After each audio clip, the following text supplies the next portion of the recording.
Hey, what is up, guys? We are at Millenium Games after their first post-crossover breakers Yu-Gi-Oh! Regional, and we have returning guest TJ on the channel. And TJ, what did you end up doing? I ended up winning the Rochester Regional, going completely undefeated. There we go. Congratulations, my brother. Very well deserved, especially after you just basically came out of retirement for Yu-Gi-Oh! Yeah, I stopped playing for like 3 months, and then I saw the results from YCS Bologna, and I saw the Fiendsmith cash deck, and I was like, that's the deck I want to play, so that's what I won the Regional with today. Awesome. With that being said, before we get into the list, do you have any shout-outs before we get into the profile? Shoutouts to the Buffalo community, specifically shoutouts to Phil and Vinny for both getting top 8 with me. Shoutouts to Connor for sitting up at the late hours of the night testing with me. He helped me test like Ryzeal Maliss, Tempai, just everything to help me get back into the game. Shout out to the boys, just happy to be here. Great. 40 card min? 42. Okay. Let's see it. Let's see it. You can explain. So, for the standard stuff, it's 3 Lacrima, 3 Engraver, 1 Lurie, 2 Track, 1 Paradise. Great numbers. This card gets sided out like every single game for better cards, so like this could have been something else, but for game ones it's usually better, so it was fine. Cards, we played 3 Unicorn, I'll explain this in a second when I go through all the ratios. 3 Fenrir, 2 Ryzeal, 1 Birth, and 1 Theosis. So the theory behind playing it in this particular set of ratios was that I expected to see a lot of Ryzeal today, and with that, I expected to see a rise in popularity of Duels. So the Pressured Planet felt a lot worse to draw as the opener, because like if you get Dueled on that, a lot of your plays end up dead. Like you can't use your Engraver, stuff like that. Whereas playing the Unicorn played better into the Droll, as well as the Theosis helped you play better into Shifter and better into Droll in a lot of scenarios. So that's kind of where I went with this direction and playing this particular set of ratios. So that's it for the engine. That's 20 engine. That means the remainder is 22 non-engine.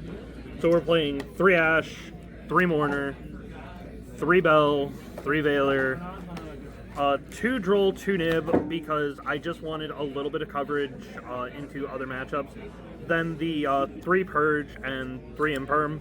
So the idea behind like playing things like 3 Bell was because I just didn't want to see a whole lot of Malice and auto lose to Malice, because it just plays through so many hand traps.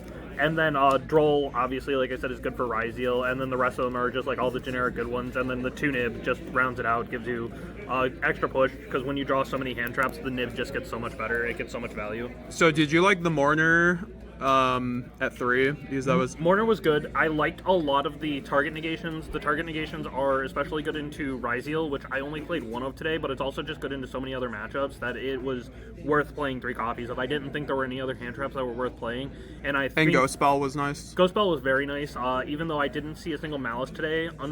They were there. They were around. They were around. I just happened to dodge all of them, but it's just a card that is so much better into that matchup, because it can stop the White Minder from banishing from Grave. It can stop the Reborn Trap. It can hit so much in that deck. And like some of the other things people don't realize going into that deck is something like Ash can get so much more value if you hit the, and same thing with Purge, is that you can hit the White Binder when it gets banished and activates its effect, because it draws a card on the res of that, so you can actually hit that with like Ash and Purge, which made those cards so much better. So like those were like the best 9 hand traps in the deck to play against that deck, even though I didn't see it, because I did a lot of testing against that deck, and that just seemed like the best optimal ratio to deal with that deck. For the extra deck, 1 Caesar, obviously, 1 Ptolemy, 1 Zeus, never came up. How did you like the Ptolemy in there? That's not something I see exactly. This is something that's pretty standard in the list. It helps you bounce back hand traps, but I especially used it one time today when I didn't have enough light themes to make the Desiree. So what I did was I used this to bounce the Engraver that I had put under it by doing my Fiendsmith line, and then activated to get to Track, to get me into the Lurie, to get me into the Desiree play, because I had hard drawn the Paradise. So that was great. It baits a lot of hand traps by them not wanting to give you another hand trap. It can help you make Zeus, so like you can like try to bounce something and then swing with it and then try to like make Zeus. But again, I never summoned either one of these today, so like I only used these out of the XCs. I didn't feel like Gaia Charger was necessary, because if I were to do that, it's like I'm just putting it over a Caesar, or if I'm putting it over a Ptolemy, odds are I'm using this to try to clear the board, so going Gaia into Zeus just never came up for me in testing, so that's why I ended up cutting it. For the fusions, we're playing 1 Necro Equip, 2 Desiree. You kind of have to play the 2 Desiree because you want to use the Paradise effect. This is kind of standard at this point. 2 Requiem. I did end up playing the 2 sequence. Some lists play 1. I felt the 2 was necessary, especially because sometimes like this will get hit with something like a Mourner, right? And then you can just link off into another one, summon the other one because you haven't used the fusion effect, and then you're fine. So oh yeah, that's not sometimes this just gets hand trapped. It gets like Veilered, it gets Infirmed, it gets Impulsed. So you need the other one for the grind game sometimes.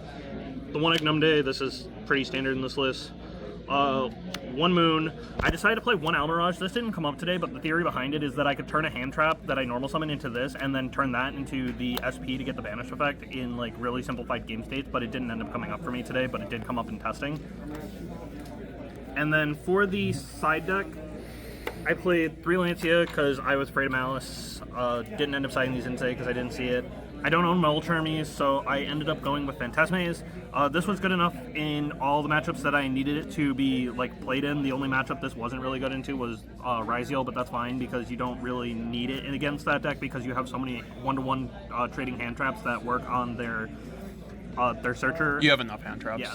And then the third Droll, this was mostly there for Ryzeal just because this ends up Plus putting a them on hand trap 1 rank is, 4 yeah. is just... And then the good trap cards. These cards were great all day. I was gonna say I saw these in everyone's profiles. Yeah, these are in like everyone's profiles, and not only that, this is good into Ryzeal, so it gets so much better into the format once that takes off. And then a lot of these cards just substitute out for the bad hand traps in certain matchups. And Strike specifically is something that I will keep in, even if I'm going second, if I have like really bad hand traps, because what I can do is I can set up a simplified game state board, and then use this as like a board breaker to like hit one of the cards that they're activating on the board that's been left there. So it was really strong all day. This is like the best card in the side deck, honestly. This is second best, because this just turn skips Tenpai, it just turn skips Ryzeal. So that was the full list. It was 42 in the main, then 15-15. We'll see the extra. Or let's see the extra if you can. We saw the extra. Oh, did you? Oh shit, my bad. I zoned out. I'll cut that out. But all right, then do you want to talk about your matchups by any chance? Yeah. So matchups. Round 1, I played against Purrely. Round 2, I ended up playing against Tenpai. Round 3, I ended up playing against Fiendsmith, Azaminus, Snake Eye, Rescue Ace. Round 4 I played against YuGiOh. Round 5 I played against Labyrinth. Round 6 I played against the Centurion Horus. Round 7 I played against the Ryzeal deck that also got top 8, and then round 8 I had to play against another Tenpai. Sounds good. So, any last thoughts on this profile, this current format with Fiendsmith Kashtira? I know this is a deck that became very popular into last format, and a lot of people were wondering if this was going to be a good pick into this upcoming format, and I think from your performance today, we could probably safely say that. So, but I think the hardest thing for this deck is if Maliss picks up, because Maliss does really well into like hand traps that tend to trade 1-to-1. And that is something this deck wants to do, is it wants to trade 1-to-1 into a lot of matchups. And you can sometimes draw a combination of enough hand traps, and if you know where to hit the deck, sometimes you can end their turn like that. But you really need something like the Lancia in games 2 and 3 to help you with that matchup, because it makes their board so much weaker. And if you combo that with another like hand trap or 2, usually they can only end on like 1 interrupt if any. So that tends to be the hardest matchup. Tenpai in game 1s can be a little bit frustrating depending on how strong they open. Although, like earlier, I ended up getting Raigeki'd and Dustered, and I still somehow managed to win that game with just hand traps alone and the Paradise, because I was able to Paradise away like the field spell, because you don't have to hit the thing that gets special summoned, so you can just hit like niche cards and then hit the rest of the stuff with the hand traps after. So I feel like this deck is really strong if you have someone who is really good at piloting it.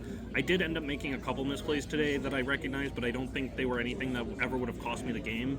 But it definitely is harder than people give it credit for, just because you get into such simplified game states that you have to figure out how to navigate them properly is really the biggest thing about this deck. the grind game's insane, and they're always simplified game states, so it's very easy to misplay in that scenario. Yeah, because you have all the resources, it's just lining them up in the proper ways to either get to game or to get your opponent to a point where they cannot play anymore.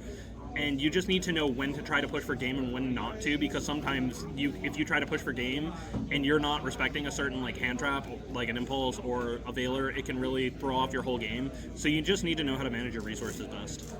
Sounds good. With that being said, Congratulations, TJ. Very well deserved. Always love having you on the channel, and it's awesome to have you back on for the first time in a while with a first place regional. So with that being said, we're all looking forward to seeing what you do with the rest of with the upcoming Yu-Gi-Oh year. And congratulations, and we'll be seeing you guys later. Leave a comment down below. We will be seeing you guys later. Bye now.